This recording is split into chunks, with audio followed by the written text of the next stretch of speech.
talk about positive externalities. The last video was on negative externalities, and we'd like to talk about positive ones.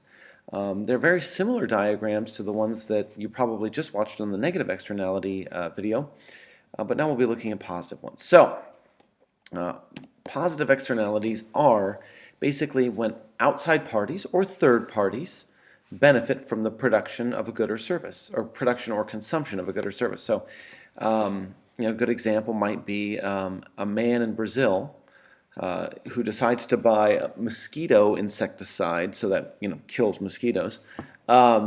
If he buys that and sprays his yard, that actually ends up benefiting not only him but his community and those around him. You probably all know about something called the Zika virus. It's transmitted by mosquitoes, and in Brazil, when this man sprays his yard, not only does he benefit, but others around him benefit. This is a positive externality of consumption.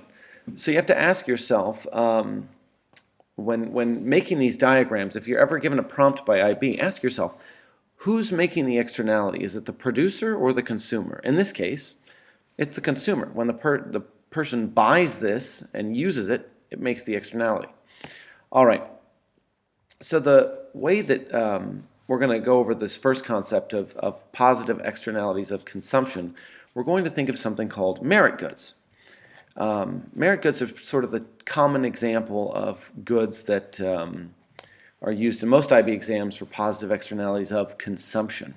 These are things like healthcare or education, and when people consume these things, it ends up benefiting society as a whole.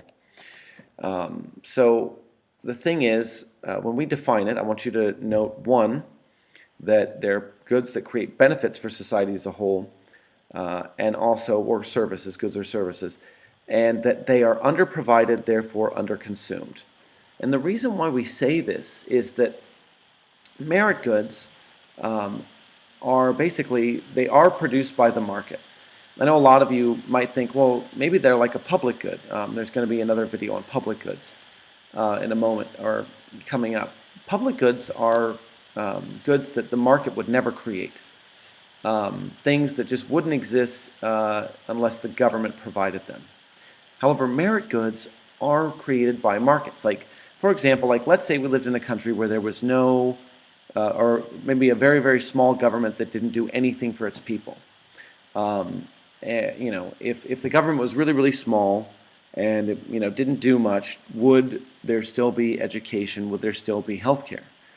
Of course there would. There would be private educational and private healthcare facilities where you could pay to get that service. So even look at our own private school. It's a private school. So if the government didn't come in and provide education with everyone, for everyone, or subsidize education, then not everybody would purchase it. Some would say, I'm not going to pay for that because I can't afford it.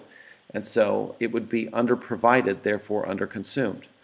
And in some countries today where the government doesn't provide it or subsidize it, this is the case, that education is underprovided, therefore it's underconsumed. Let's talk about why this is a market failure. The thing is, society benefits from having an educated, healthy populace. If everybody's well educated, they tend to be more productive. Same if they're healthy. Also, if people are healthier, then they tend to use things like medical facilities less, and then that drops or lowers healthcare costs for everyone. So if we educate people about, for example, good healthy practices for your life, like eating fruits and vegetables and exercising and whatnot, that education actually ends up benefiting all of society, and that people make healthier life decisions, they work more, they use the hospitals and health services less, which makes them cheaper for everyone. So these are positive externalities. We want people to get education. We want people to get health care or gym memberships or whatever. Anyway, so this is a positive externality of consumption. It is created when somebody consumes a good or service. In this case, let's say gym memberships instead of instead of healthcare. We can see that the benefit to society is greater than the benefit to the individual. So where the demand equals supply, that's what the market is currently producing and consuming. However, where social cost equals social benefit, that is the social optimum, or the Q optimal.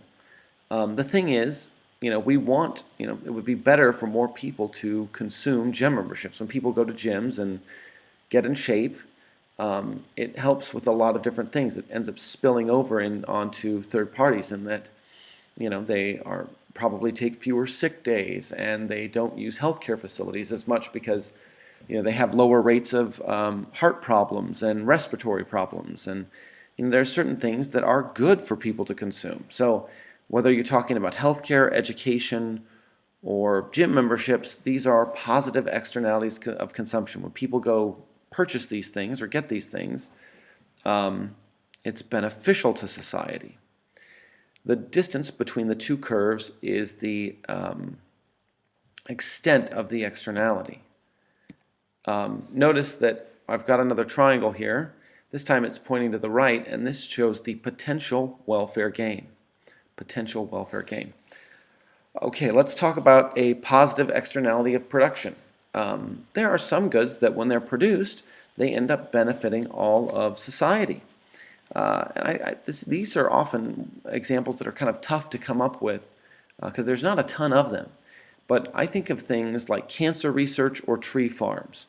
When, in Germany, there are certain areas that the government would like to see reforested, and some people go and they sort of regrow forests, or even open up tree farms, and that's good for everybody because those trees are putting out more oxygen.